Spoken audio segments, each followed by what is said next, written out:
Dear students, जीव विज्ञान class में आपका स्वागत है। आज का टॉपिक है हमारा निषेचन, फर्टिलाइजेशन। निषेचन, फर्टिलाइजेशन,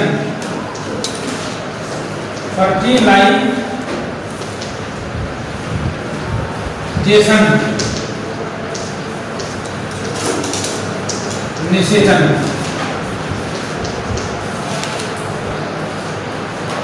तो प्रश्न बनता है निषेचन किसे कहते हैं? पुष्पीय पादपों में निषेचन की प्रक्रिया को समझाइए। तो इसके बारे में देखिएगा क्या होता है निषेचन। लेकिन इससे पहले चर्चा करेंगे हम पराग स्त्रीकेसर पारस्परिक क्रिया, यह पराग स्त्रीकेसर संकर्षण। हालांकि निषेचन में आता है ये, लेकिन इसके बारे में एक बार हम जान लें। इससे पहले टॉपिक डालना है पराग स्त्रीकेसर पारस्परिक क्रिया। ठीक है, पराग स्त्रीकेसर पारस्परिक क्रिया।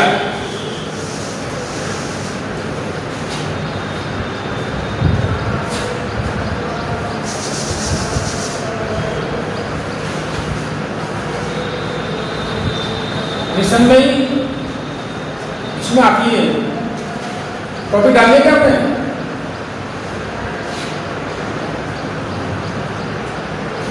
इसको ले लेगा निशन डालो, टॉपिक निशन लिखो वापस। निशन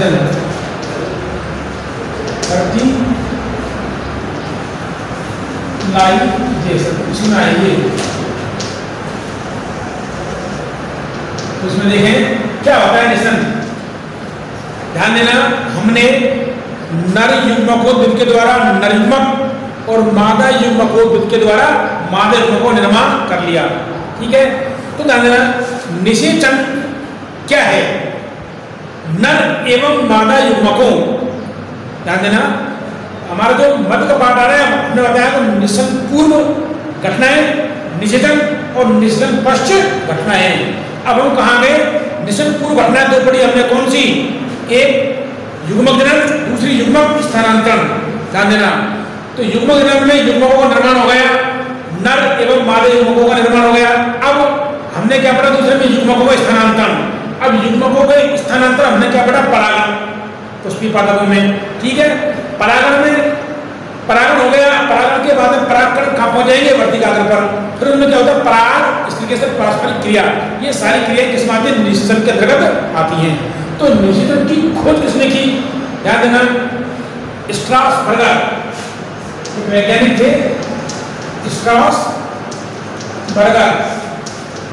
1884 में कौन से पादप में की? मोनोट्रापा पादप में। इसको बोलते हैं लिलियम। मोनोट्रापा पादप में, स्ट्रासबर्गर में। तो होता क्या है किसान? नर एवं मादा युग्मकों के संलयन की प्रक्रिया को निषेचन कहते हैं। नर एवं मादा युग्मकों के संलयन की प्रक्रिया को निषेचन कहते हैं। ध्यान देना, अब आवर्तबीजी पादपों या पुष्पीय पादपों में निषेचन की खोज स्ट्रासबर्गर ने 1884 में मोनोट्रापा लिलियम पादप में की। आवर्तबीजी पादपों में निषेचन सुविकसित, ध्यान देना सुनिश्चित, सुविकसित और नाल युग्मन प्रकार का होता है, जिसे साइकोनोगेमी भी कहते हैं।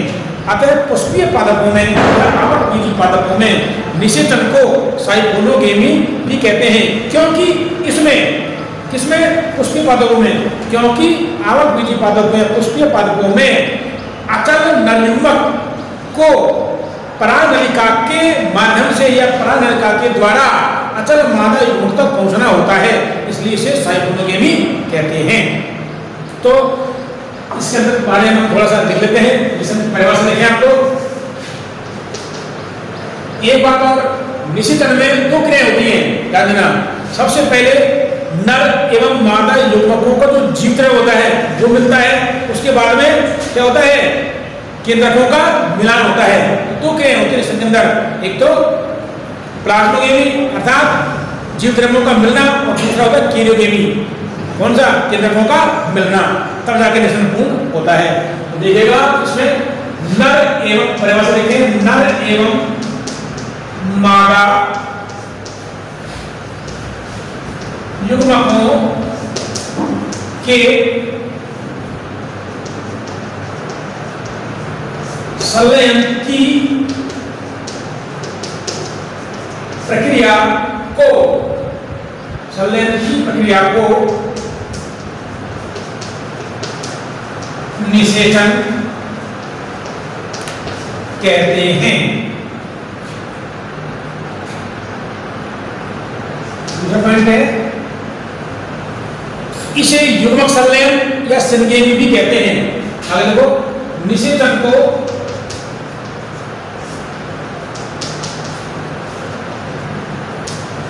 युग्मक संलयन या संगेमी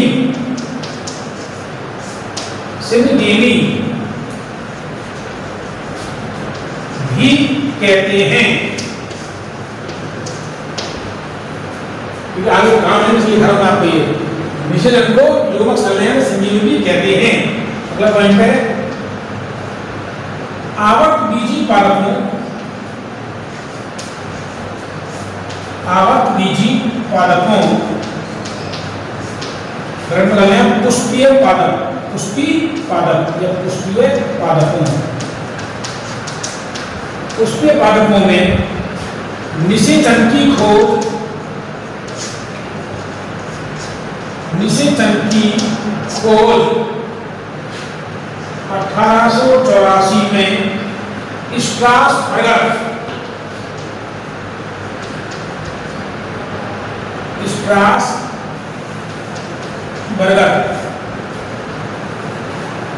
ने मोनोट्रापा लिलियम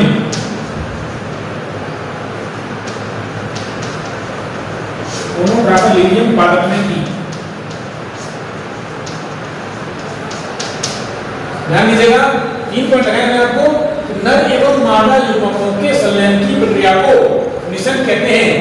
निषेचन को युग्मक संलयन या संगेमी भी कहते हैं। तो आवर्त बीजी पादपों या पुष्पीय पादपों में निषेचन की खोज 1884 में स्ट्रासबर्गर ने मोनोट्रापा लिलियम पादप में की।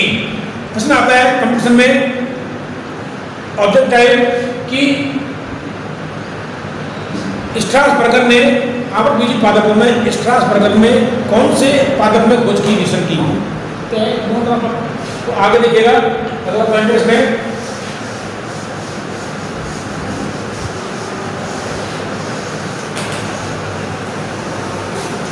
आवर्त बीजी पादपों में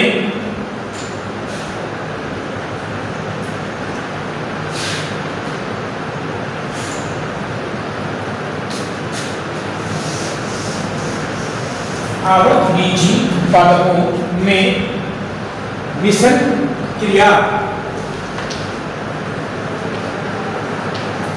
आवर्त बीजी पादपों में निषेचन की क्रिया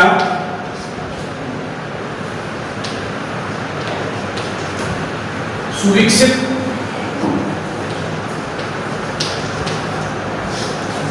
सुनिश्चित एवं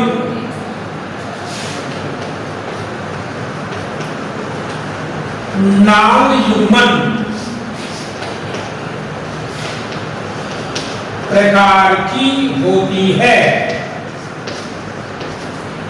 कैसे बेटा? सुविकसित इस प्रकार की और सुनिश्चित होती है, और नाल युग्मन प्रकार की होती है। नाल युग्मन से तात्पर्य है परागलिका के माध्यम से नर युग्मक मादा युग्मक तक पहुंचते हैं, इसलिए इसके होते हैं नाल युग्मन। आगे देखेगा आपको होती है, नाल युग्मन प्रकार की होती है जो, इसमें आगे देखिए होती है जो बीजांड वाली, जो बीजांड के भ्रूण कोश में मादा युग्मकोद्भिद, मादा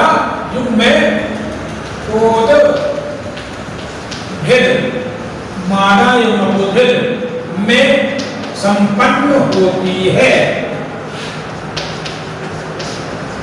मादा युग्मकोद्भिद में संपन्न होती है। ध्यान देना, आवक बीजी पादपों में निषेचन की क्रिया सुनिश्चित एवं नाल प्रकार की होती है, जो बीजांड के भ्रूणकोश, क्योंकि भ्रूणकोश में क्या होता है, मादा युग्मक, तो नर युग्मक कहाँ पहुंचते हैं, नलिका के द्वारा, किसमें, भ्रूणकोश में, बीजांड के भ्रूणकोश में। तो बीजांड के भ्रूणकोश से मादा युग्मकोश में संपन्न होती है। तो आगे देखें आप लोग, अगला पॉइंट ये, पुष्पीय पादपों में निषेचन को साइकोनोगेमी भी कहते हैं। आवक बीजी पादपों, पुष्पीय पादपों में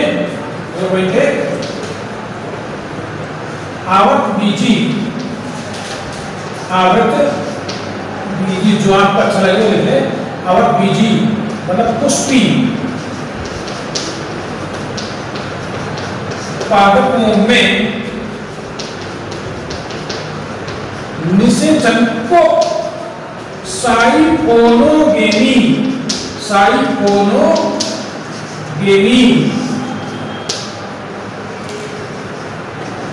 भी कहते हैं। निषेचन को साइकोनोगेमी भी कहते हैं। क्यों कहते हैं? क्योंकि आवक बीजी या पुष्पीय पादपों में निषेचन को साइकोनोगेमी भी कहते हैं, क्योंकि इसमें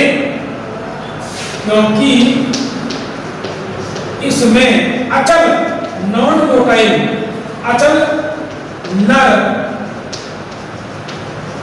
क्योंकि इसमें अचल नर युग्मकों का स्थानांतरण, अचल नर युग्मकों का स्थानांतरण, अचल नर युग्मकों का स्थानांतरण परागनलिका के द्वारा,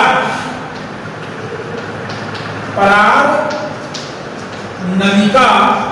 के द्वारा कहाँ होता है?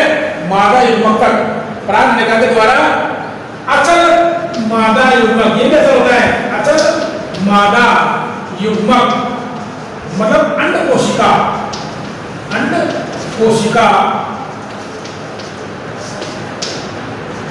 तक होता है, अंड कोशिका तक होता है।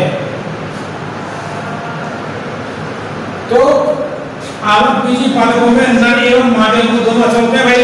तो किसके माध्यम से? नर युग्मक को पहुंचना होता है परागनलिका के माध्यम से मादा युग्मकोद्भिद में। यहाँ पर क्या होता है? मादा युग्मक, ध्यान देना।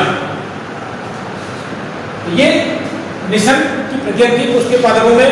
इसके बाद में अब जो बात आती है पराग स्थिरीकरण पारस्परिक क्रिया या संकर्षण क्रिया, इसके बारे में थोड़ा जान लें, इसके बारे में आगे का विकास करेंगे। तो पुष्पीय पादपों में निषेचन दो प्रकार से होता है। पहला होता है जिसे बोलते हैं द्विनिषेचन। पुष्पीय पादपों में निषेचन क्या कहलाता है? द्वि या दोहरा निषेचन, अर्थात दो बार निषेचन होता है। पहला होता है युग्मक संलयन, वास्तविक निषेचन या सत्य निषेचन, जिसे क्या बोलते हैं? संयमी। और दूसरा होता है त्रिक संलयन।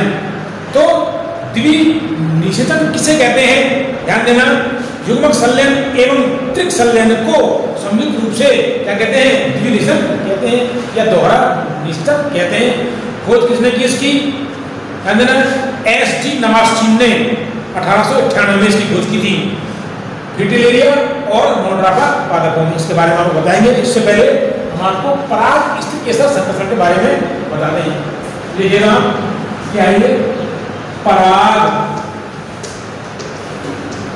स्थिरीकरण संकर्षण या पारस्परिक क्रिया संकर्षण,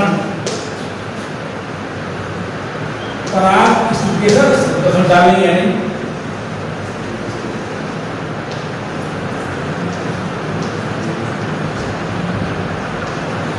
क्या होता है देखो, एक डायग्राम बना दो मैं आपको इधर उसके बारे में।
क्या है ये इस तरीके से यह जायन उसका एक भाग अंडक उसके पादपों में मादा जननांग को क्या कहते हैं,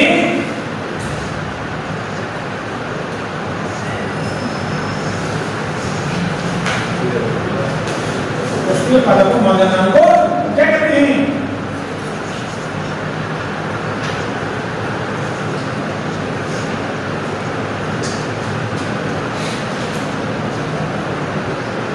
अंडक या इसके साथ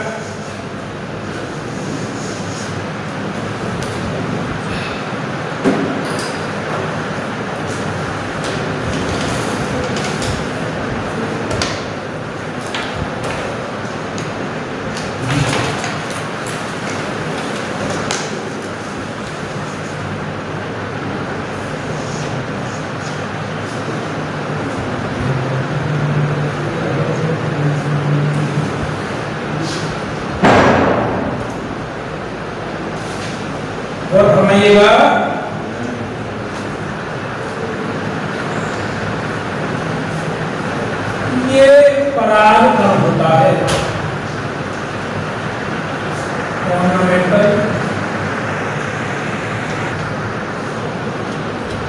हमने आपको ये बताया था कि अंडाशय में क्या होता है, बीजांड, और बीजांड में ग्लूकोज,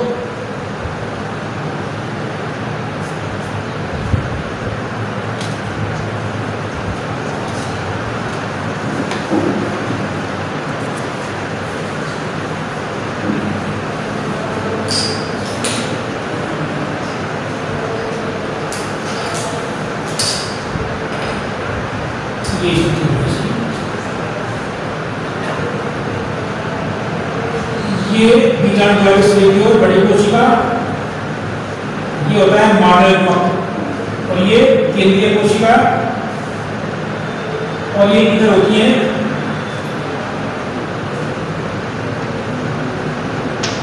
प्रथम की कोशिकाएं, ये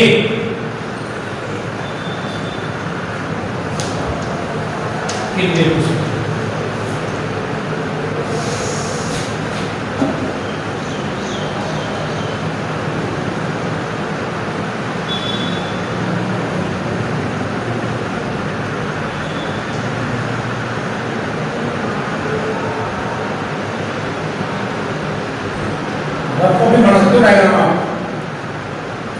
बाद में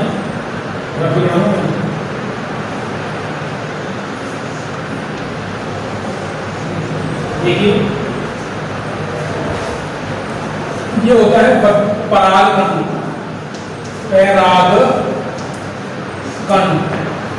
ये वाला भाग वर्तिका, वर्तिकाल, ये वर्तिका,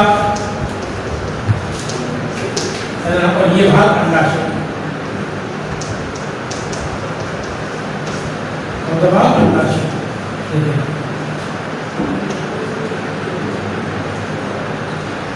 ये बीजांड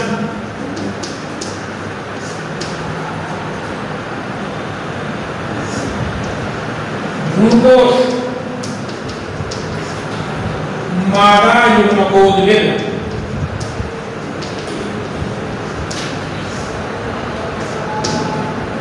पुष्पासन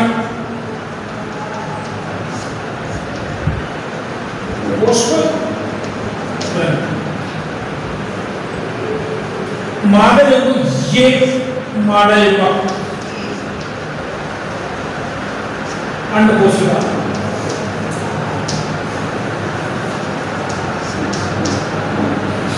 ये प्रतिमुखी कोशिकाएं,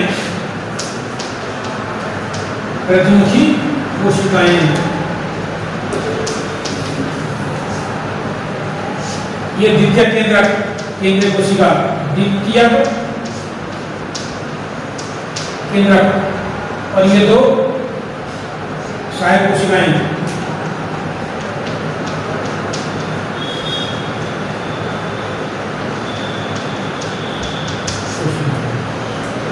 ये बीजाणु ग्रंथ,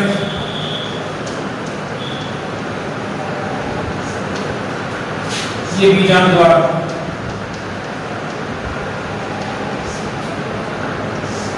ये निभाग, ये अधोग्रंथ। जब परागकण, ध्यान देना, परागण द्वारा वर्ती कागज पर पहुंचते हैं, ध्यान देना, पराग इस तरीके से पारस्परिक क्रिया होती है इसमें, जो कि एक जाति विशिष्ट और गति होती है।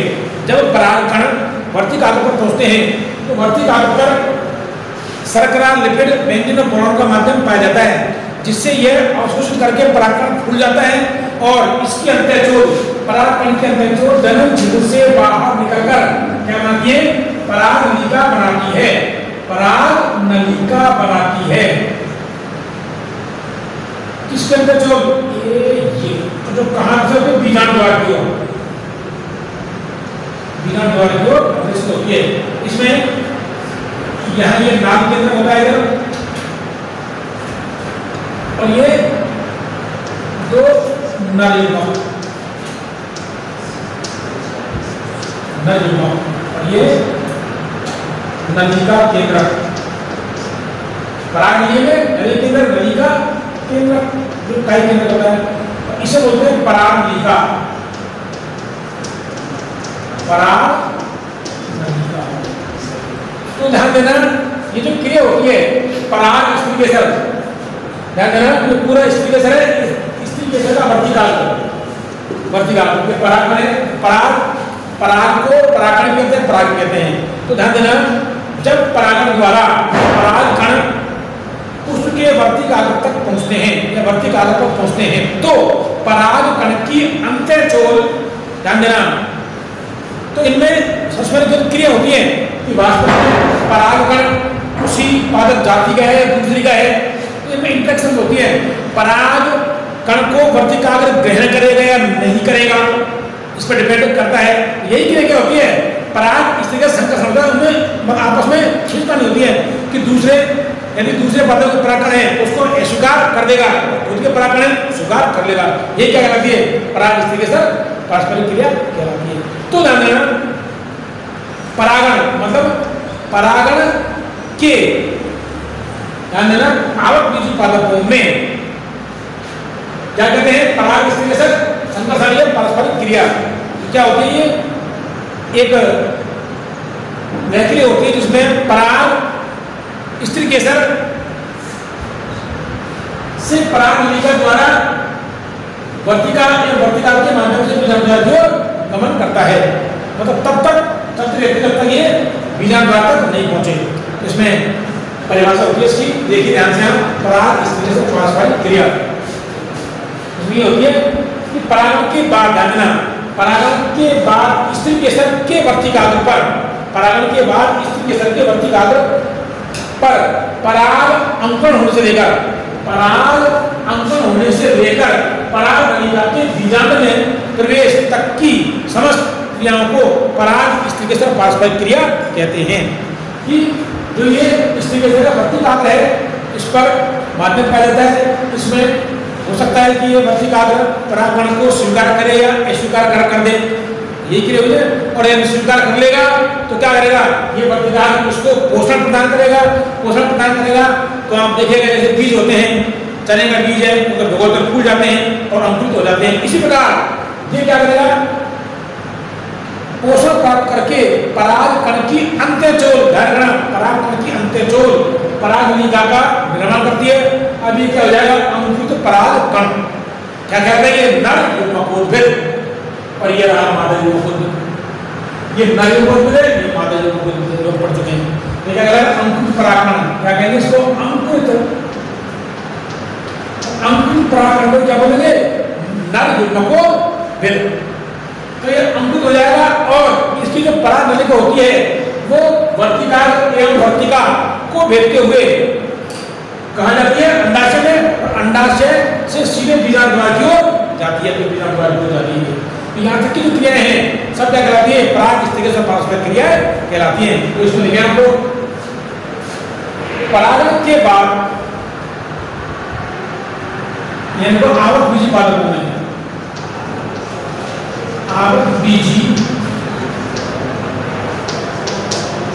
पादपों में परागण के पश्चात, परागण के पश्चात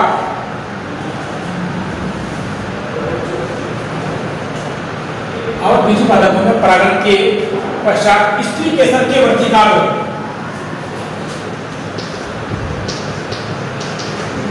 स्त्री केसर के वर्तिकाग्र, स्त्री केसर के वर्तिकाग्र पर पराग अंकुरित, पर पराग अंकुरित होने से लेकर, पराग अंकुरित होने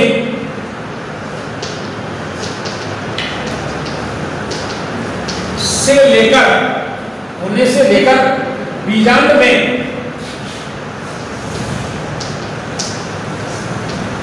बीजांड में पराग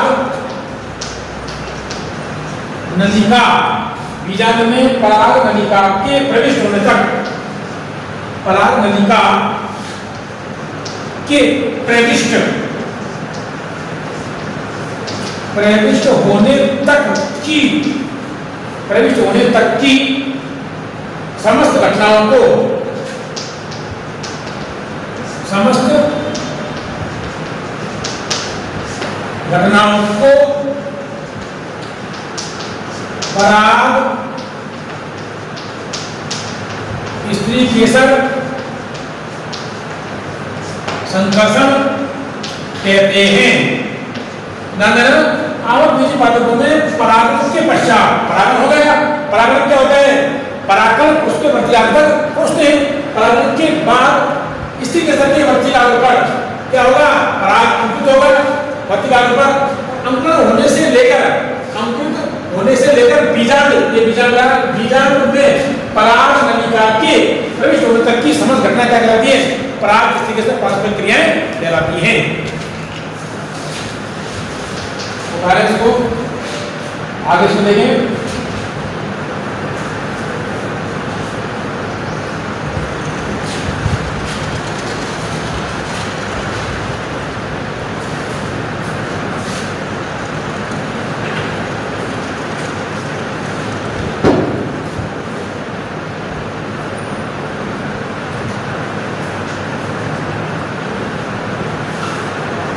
पराग स्त्री केसर संकर्षण की क्रिया, अगला पॉइंट लिखे, पराग स्त्री केसर संकर्षण,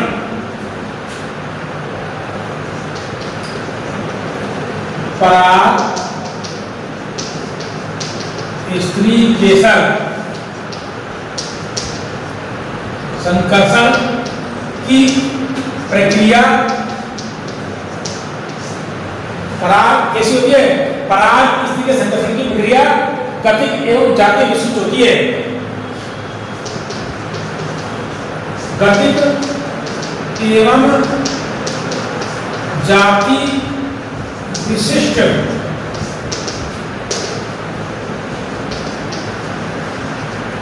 होती है। इसका मतलब क्या है, डायनेमिक एवं जाति विशिष्ट होती है।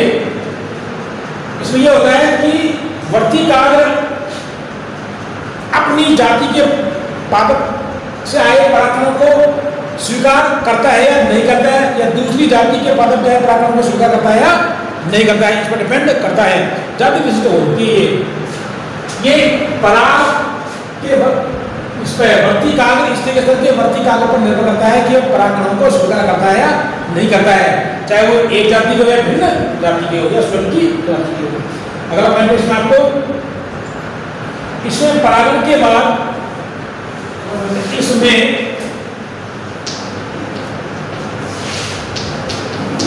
परागण के बाद इसमें परागण के बाद सजातीय परागण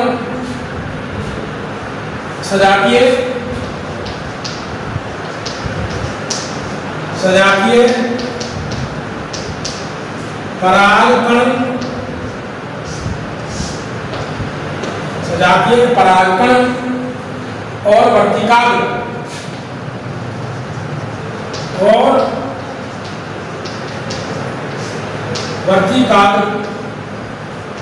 के मध्य और वर्तिकाग्र के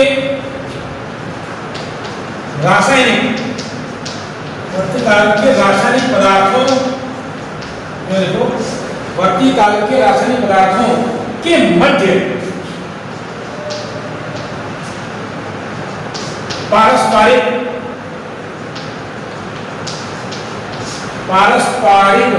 क्रिया होती है।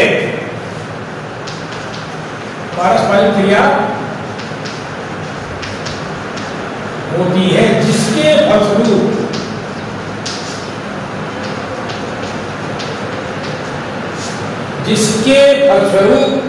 परागकण अंकित होकर परागनलिका बनाते हैं। परागकण अंकित होकर परागनलिका बनाते हैं। ये है साहब, इस डायग्राम को आप उतार सकते हो आराम से। अब उतारो इसको। पराग स्थिति से संगठन क्रिया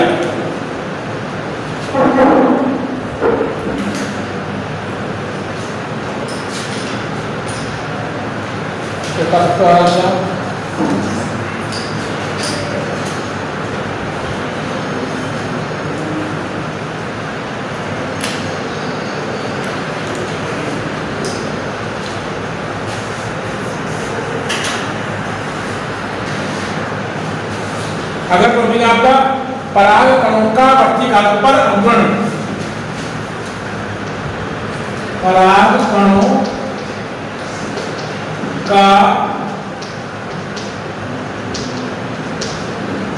वर्तिकाग्र पर अंकुरण, पराग कणों का वर्तिकाग्र पर अंकुरण और परागनलिका की वृद्धि और परागनलिका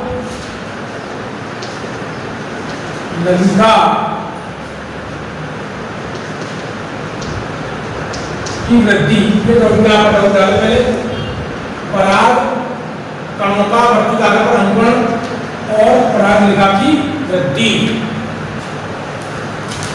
पराग कणों का वर्तिकाग्र पर अंकुरण और परागनलिका की वृद्धि।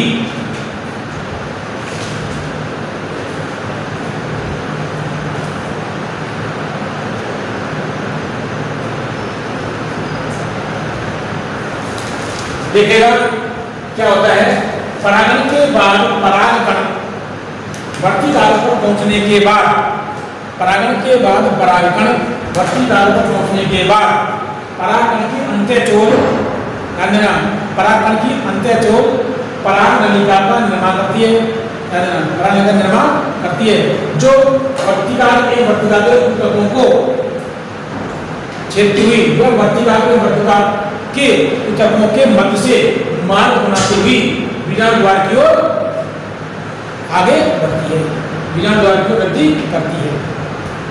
परागनलिका की वृद्धि डिपेंड करती है किस पर? वर्तिका की वृद्धि पर। तो परागनलिका वर्तिका जितनी बड़ी लंबी होगी उतनी ही बड़ी परागनलिका बनेगी।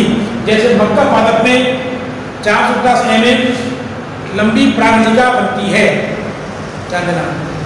तो इसमें देखो, तो आप इसमें देखें क्या होता है क्रिया पराग और स्थितिसर संकर्षण के दौरान हमने देखा कि पराग और स्थितिसर क्या होता है, आपस में पारस्परिक क्रिया होती है कि वर्तिकाग्र ये देखता है, क्या देखता है कि वास्तव में उसी जाति का परागकण है या नहीं है, या किसी दूसरी जाति का परागकण है तो उसको स्वीकार करूँ या नहीं करूँ, और फिर अपना पोषण इसको प्रदान करेगा। और ये क्या करेगा, इसकी जो अंत्यतल होती है परागनलिका के बाहर निकलती है। इसमें आप लिखें परागण के पश्चात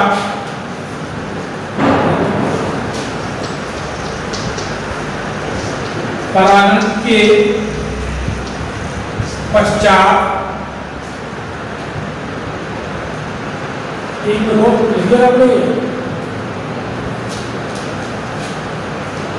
देखो, परागण के पश्चात परागकण के अंत्यचोल, परागकण की अंत्यचोल इन टाइम किसकी बनी होती है? बैक्टीरियम सेल्यूलोज की।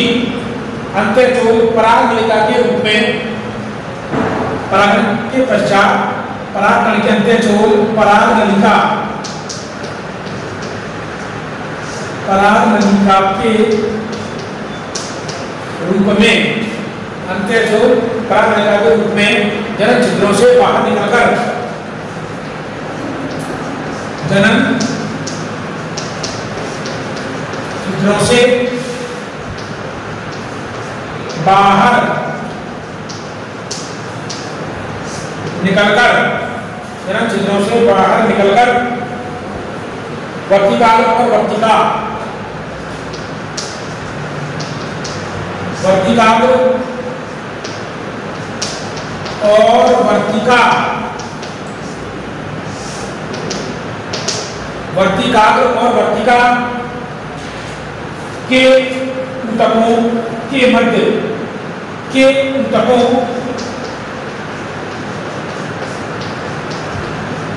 के मध्य अपना मार्ग बनाती हुई, अपना मार्ग बनाती हुई चल जाएगी बीजाणु द्वार की ओर, बीजाणु द्वार की ओर गति करती है, बनाती हुई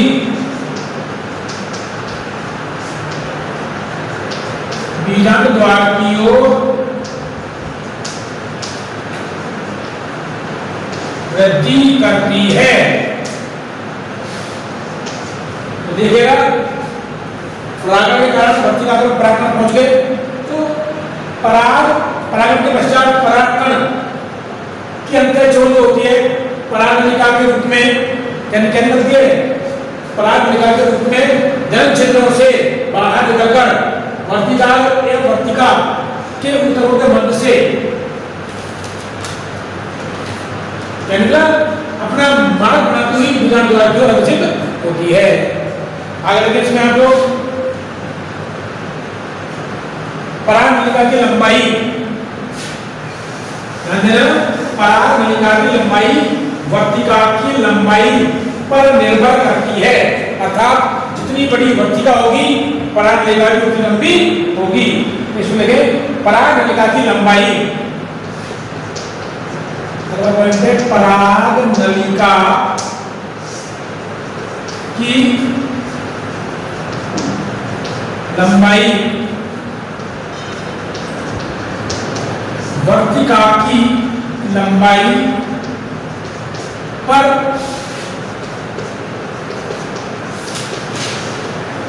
निर्भर करती है, अर्थात जितनी लंबी वर्तिका होगी, अर्थात जितनी लंबी वर्तिका होगी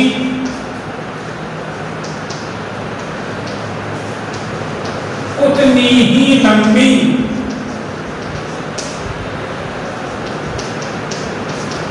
नलिका बनेगी, जितनी लंबी वर्तिका होगी उतनी लंबी परागनलिका बनेगी। जैसे फॉर एग्जाम्पल मक्का पादप में, ध्यान दीजिएगा, कोई सूर्य का पादप है, भास्कर का, मक्का पादप में परागनलिका की लंबाई, पराग नलिका की लंबाई 450 mm तक होती है। 450 mm तक होती है।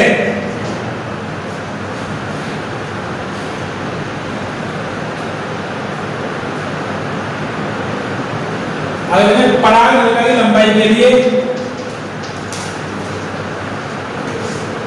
पराग नलिका की वृद्धि के लिए, पराग नलिका की वृद्धि के लिए, पराग नलिका की वृद्धि के लिए उपयुक्त ताप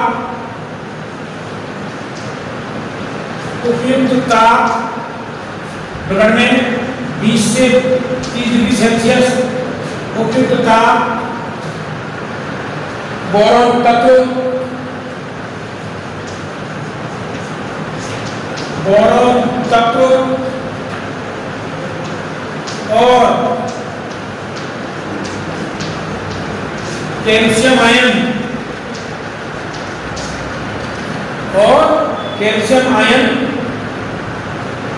आवश्यक होते हैं।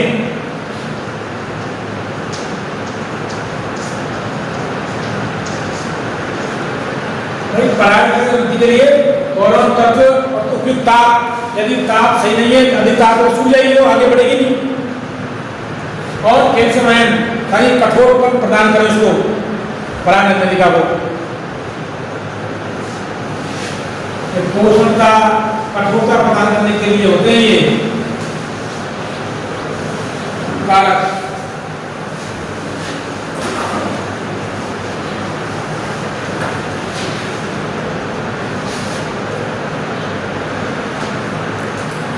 आगे देखो अगला पॉइंट है, आप देखिएगा इसमें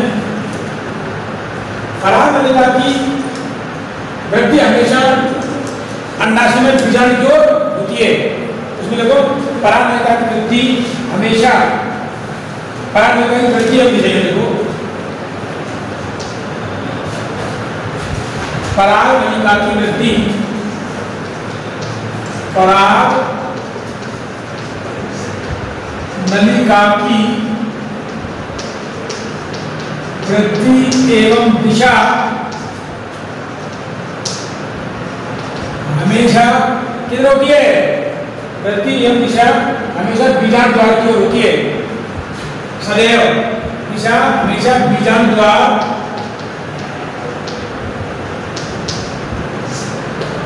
बीजांड द्वार की ओर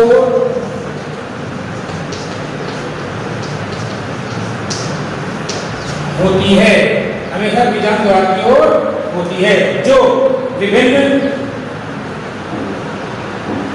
रासायनिक कारकों द्वारा होती है, जो विभिन्न रासायनिक कारकों द्वारा नियंत्रित होती है, जो रासायनिक कारकों द्वारा प्रेरित होती है, प्रेरित होती है। देखो पराग नलिका की वृद्धि एवं दिशा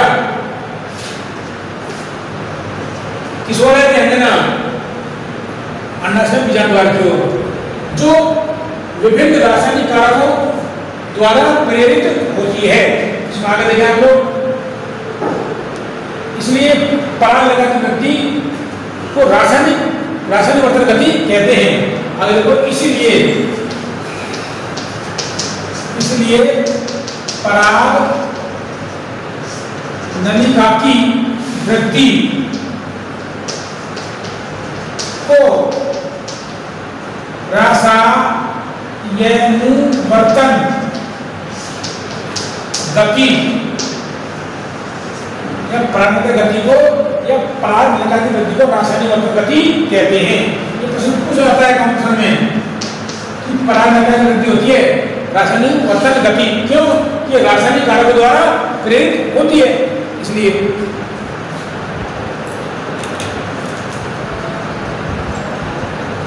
इसमें अगला पॉइंट होगा आपका अधिकांश पुष्पीय पादपों में जो जनन कोशिका होती है वो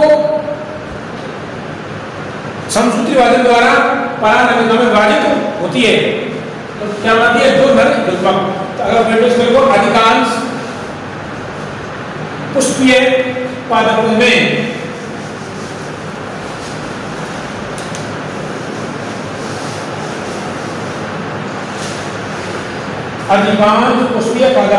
वर्तिका में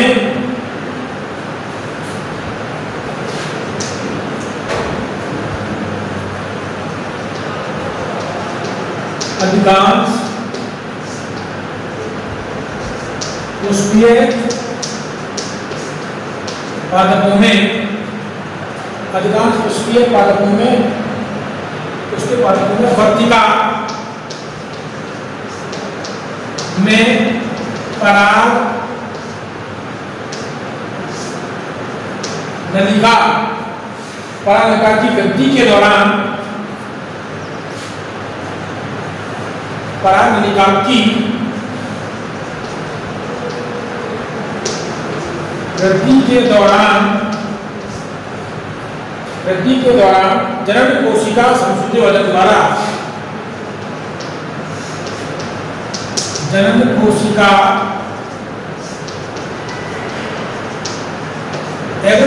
क्या होगा? समसूत्री वादन। जनन कोशिका समसूत्री विभाजन द्वारा क्या बनाती है? दो नलिकाओं का निर्माण करती है। समसूत्री वादन द्वारा विभाजित होकर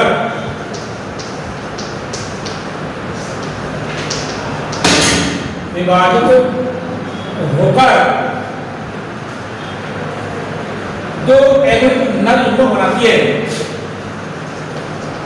दो एगुत नर युग्मक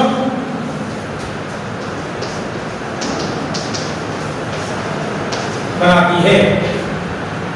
तो अधिकांश पुष्पीय पादपों में वर्तिका में परागनलिका की वृद्धि के दौरान, मतलब वर्तिका में परागनलिका बढ़ रही है, वृद्धि हो रही है, उसी समय जनन कोशिका थी जिसकी पराग कण की जनन कोशिका एगुत थी, तो पराग कण की जनन कोशिका समसूत्री वादन द्वारा विभाजित होकर के क्या बनाती है? दो एगुत नर युग्मक का निर्माण करती है या युग्मक बनाती है, नर युग्मक बनाती है। इसलिए अंकुरित परागकण को क्या बोलते हैं? अभी क्या हो गया? अंकुरन हो गया, इसमें दो नर युग्मक है, एक वैसे का नलिका केंद्रक, तो तीन एगुत केंद्रक होते हैं। इसलिए अगर देखो, इसलिए अंकुरित परागकण को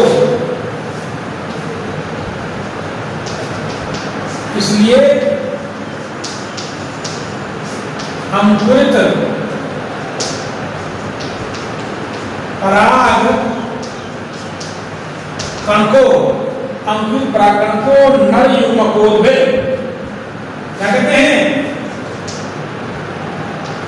नर युग्मकोद्भेद कहते हैं। तो अंकुरित परागकण क्या कहता है? नर युग्मकोद्भेद कहते हैं। जिसमें क्या होता है? परागनलिका होती है, परागनलिका में तीन होते हैं, दो नर युग्मक और एक नलिका केंद्रक का।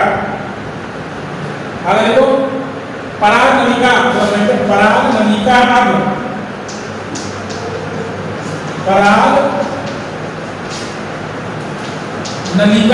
अब तीन एगुत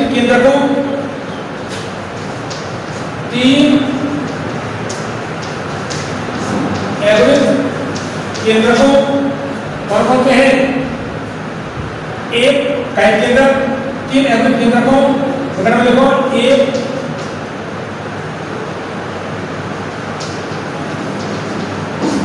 इकाई केंद्रक, जिसका बोलते हैं नलिका केंद्रक, प्लस दो जो क्या होते हैं एवरिक नलिकामक, दो एवरिक नलिकामक, तीन एवरिक केंद्रकों युक्त हो जाती है।